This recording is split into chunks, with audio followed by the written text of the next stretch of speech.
The first time, he only took a tooth. I was 6 years old, and our dog Harley, a Labrador Collie cross, was dying. He lay on our couch, head in my mother's lap, whining in his sleep. We'd taken him to the vet that morning. I remember sitting in the waiting room, holding my rolled-up comic and trying to hear the muffled voices of my mother and the vet through the door. She told me years later that they'd offered to put Harley down, but she couldn't go through with it. He'd been with us all my life. I had no siblings, and I never knew my father. The three of us were all the family I'd ever known. I prayed for Harley that night, the way a child does. Did you ever do that? Not to anyone or anything specific, certainly not to God. We weren't religious at all. I just prayed, generally, to anyone or anything that would listen. Whispered words under covers. I thought it was something people did when they needed help, you know? Didn't really understand. I often wonder if this was how it all began, offering up such innocent need to whatever was listening.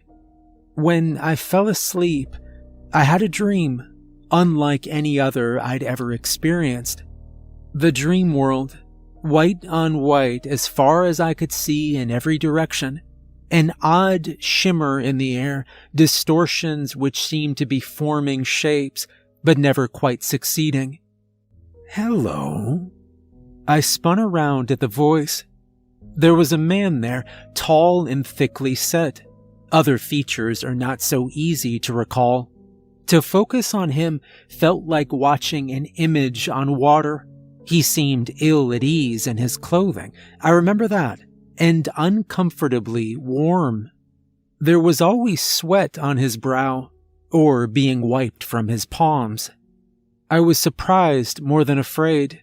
At this point, he was not threatening in any way. Indeed, he went out of his way to appear otherwise. I see that now. "Your name is Adam, isn't it?" His voice was friendly, though a little strained. "Yes," I replied. I heard my own voice and became aware quite clearly that I was dreaming. There was the clarity you have when you know something is truth. "You're right, you know," he said, bending at the waist to bring his eyes level with mine.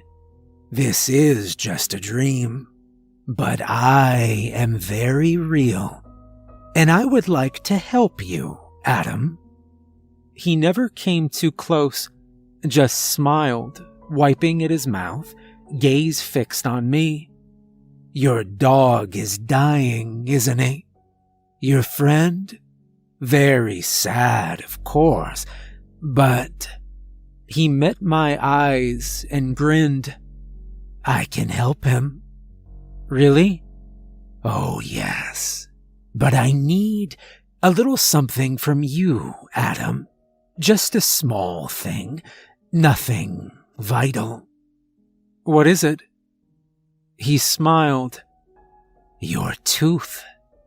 How did he know, I thought. I felt the loose one in my mouth. It had been that way for a week now. I'd been pushing it around with my tongue all day. "But it isn't out yet," I said.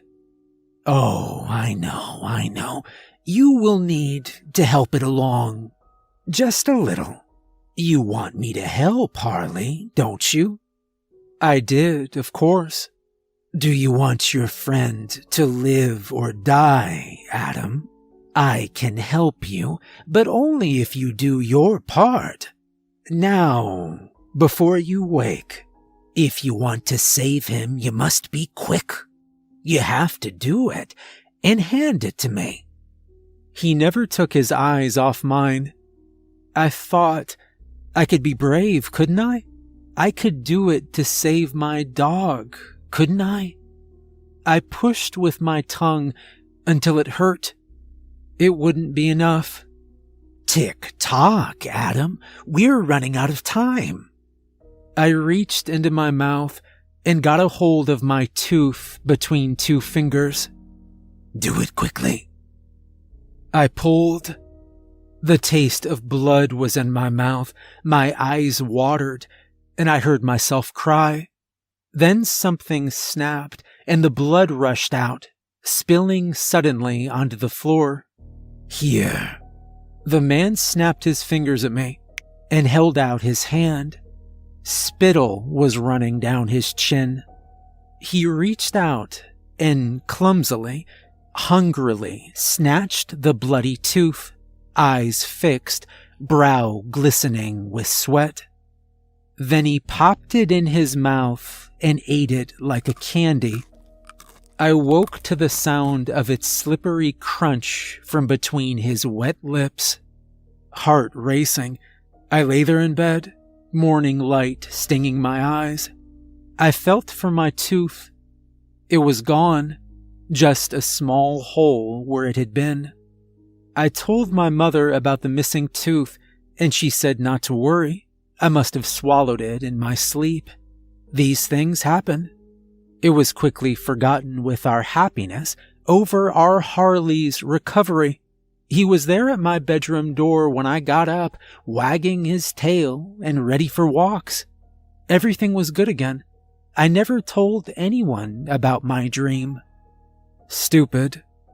He still died a month later, gone in his sleep, cold by the morning. I found him as I was the first one downstairs, calling his name. I remember standing there for a long time, silent, frozen in the moment, watching his limp body and feeling that gap in my mouth. Now, all these years later, I'm watching in silence again. I can't let her see me. I wouldn't want to scare her. Do you understand how you can love someone enough to leave? Every year that passes, I retreat further into the dark, away from prying eyes. Out in the world, she lives her life, perfect and beautiful. Every movement and word and moment. The pain swells and blooms inside, and I think I cannot miss her any more than I do. I couldn't survive it. Then another day comes, and somehow I do. My mother was in a car accident when I was 18. Icy roads, a tired truck driver, blood and broken glass. A phone call.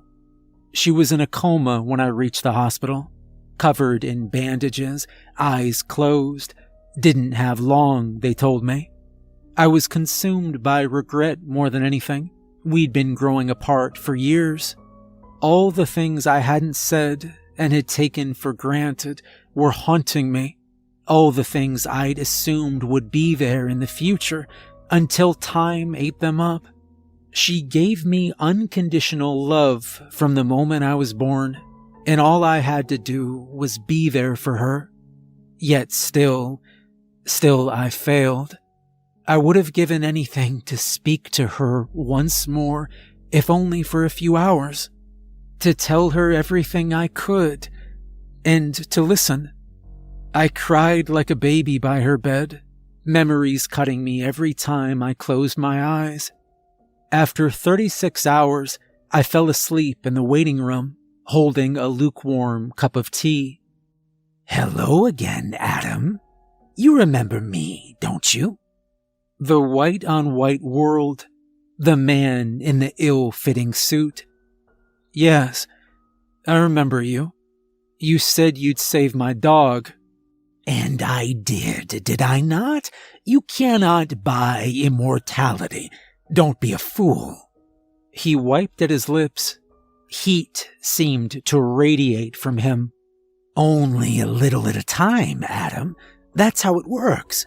A tooth doesn't get you much. A few weeks for a dog. That's fair. Don't you think that's fair?" I don't know." "Oh, you do. You do." He smiled and wiped his hands on his chest. "And here you are again. Your poor mother, yes? So close already." Images of her flooded into my mind, and I was ashamed of forgetting her. even for a second. She doesn't have long, Adam. He wanted me to say it, I realized. Can you help her? Oh, yes. Oh, yes, of course I can help. What do you want? Tell me. An hour. A few hours with her. My voice cracked as I answered. What? Speak up. I want to talk to my mom. His eyes burned into me for a moment before he looked over my shoulder. I followed his gaze. A table had appeared behind me. There was a knife on it. A finger, he said. For an hour with her. He was licking at his lips, dabbing at the corners of his mouth. I couldn't take my eyes off the knife. Just as before, Adam.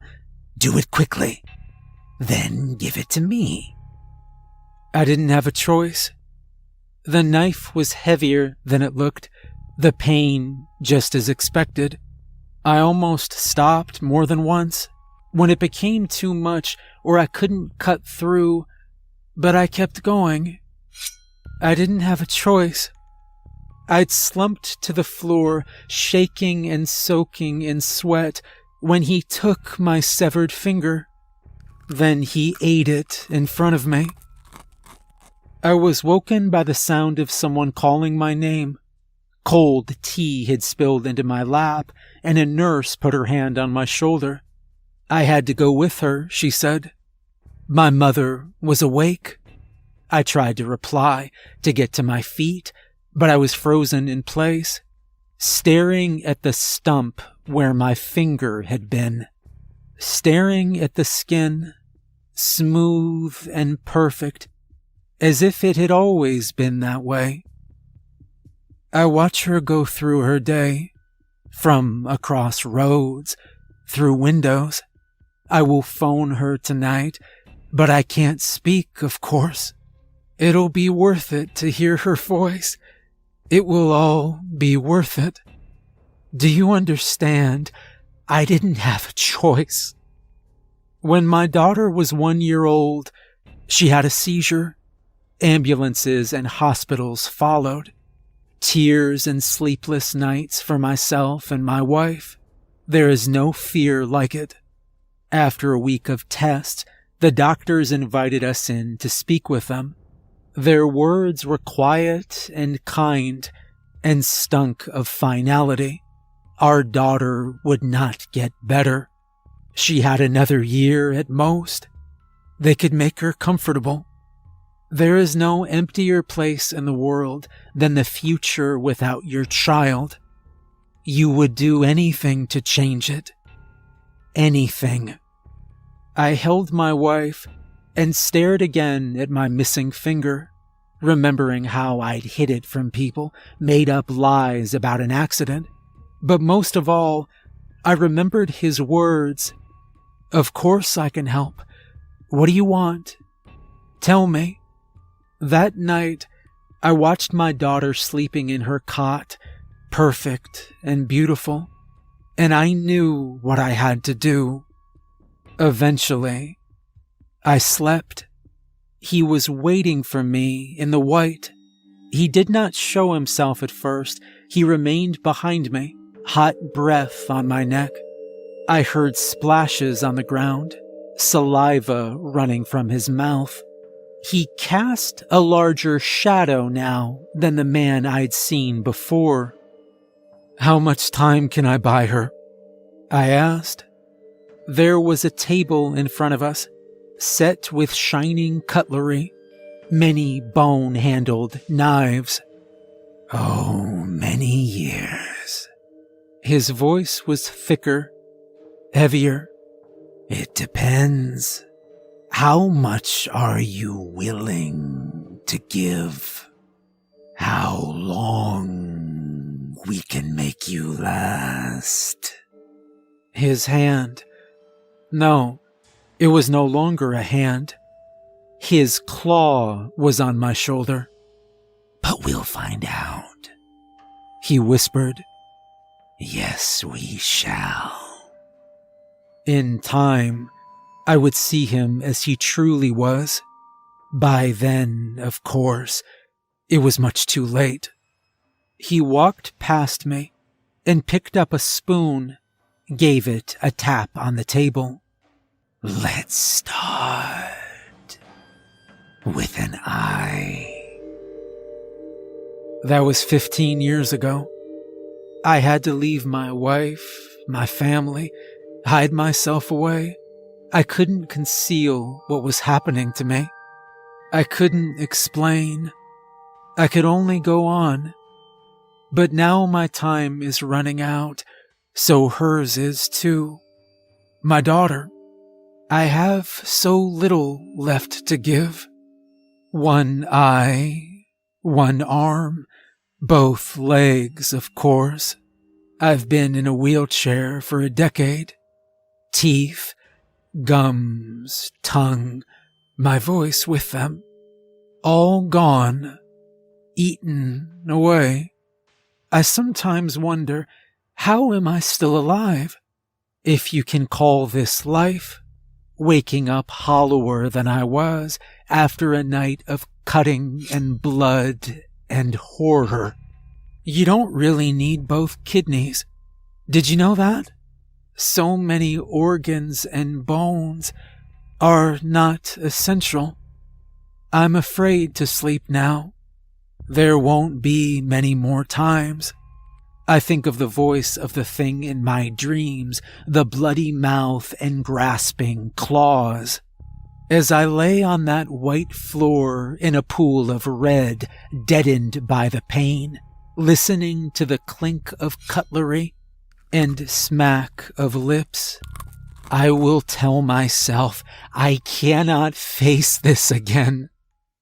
And then I'll think of my daughter, of buying her a little more time, and I will sleep.